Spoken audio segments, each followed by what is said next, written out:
yang meninggal ada 60 orang, dan kemudian petugas ketertiban TPS sebanyak 30 orang.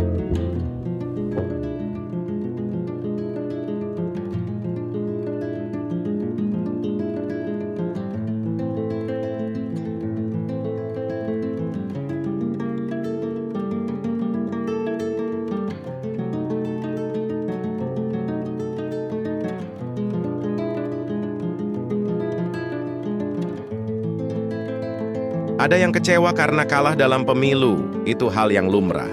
Tapi ada yang meninggal karena pemilu, itu sungguh tragis. Apalagi yang meninggal ialah petugas kelompok penyelenggara pemungutan suara, KPPS.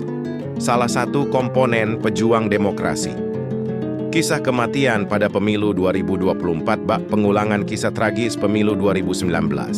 5 tahun lalu, saat pemilu serentak pertama kali digelar, data resmi Komisi Pemilihan Umum (KPU) menyebut 894 petugas KPPS meregang nyawa. Di pemilu kali ini, berdasarkan data terkini Kementerian Kesehatan per 19 Februari 2024, sudah lebih dari 90 petugas KPPS meninggal. Fakta itu masih belum ditambah dengan jumlah petugas KPPS yang jatuh sakit usai hari pencoblosan.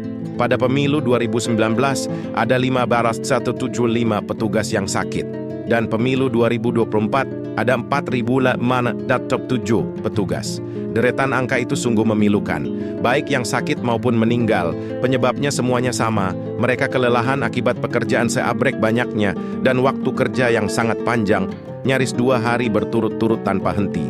Risiko sakit bahkan berujung kematian itu tak sebanding dengan honor 1,1 juta hingga 1,2 juta yang diterima petugas KPPS. Dengan fakta itu, pemilu sebagai ajang pencarian pemimpin bangsa telah berubah menjadi ladang pembantaian.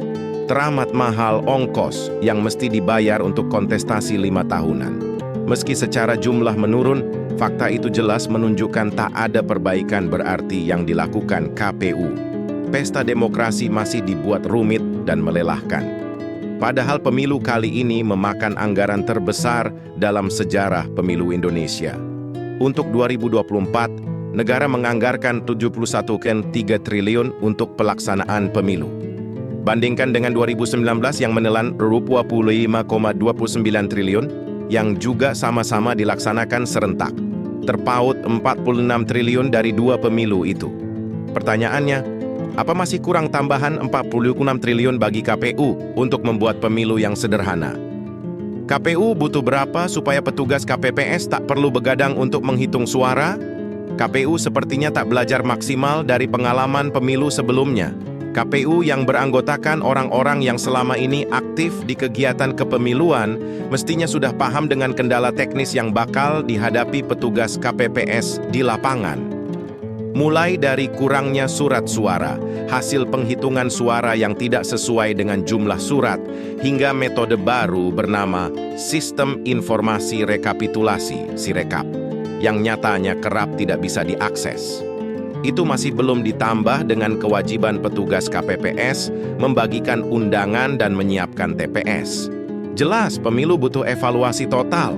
Bukan cuma KPU yang mesti dimintai pertanggungjawabannya, sistem pemilu pun mesti dikoreksi total. Keserentakan pemilu yang salah satunya bertujuan untuk menekan biaya, malah yang terjadi sebaliknya justru harus dibayar mahal dengan nyawa. Sudah 2 kali pemilu serentak digelar, 2 kali pula pemilu jadi ladang pembantaian. Rasanya tak perlu menunggu pemilu berikutnya untuk membuktikan sistem yang dijalankan selama ini membutuhkan nyawa sebagai penggantinya.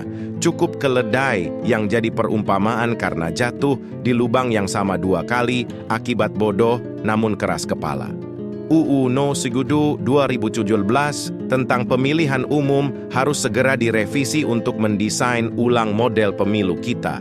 Memilih secara serentak presiden dan wakil presiden, serta anggota DPR, DPD, DPRD provinsi, dan DPRD kabupaten, kota terbukti berbiaya jauh lebih mahal. Anggota DPR hasil pemilu 2024 saatnya memikirkan opsi-opsi pelaksanaan pemilu berikutnya.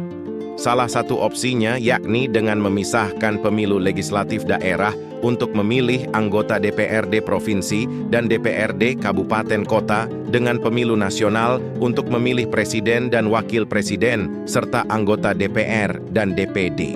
Atau opsi lainnya, pemilu tetap digelar bersamaan namun dilakukan dengan memanfaatkan teknologi yang sudah serba canggih saat ini. Sekali lagi, cukup keledai yang 2 kali jatuh.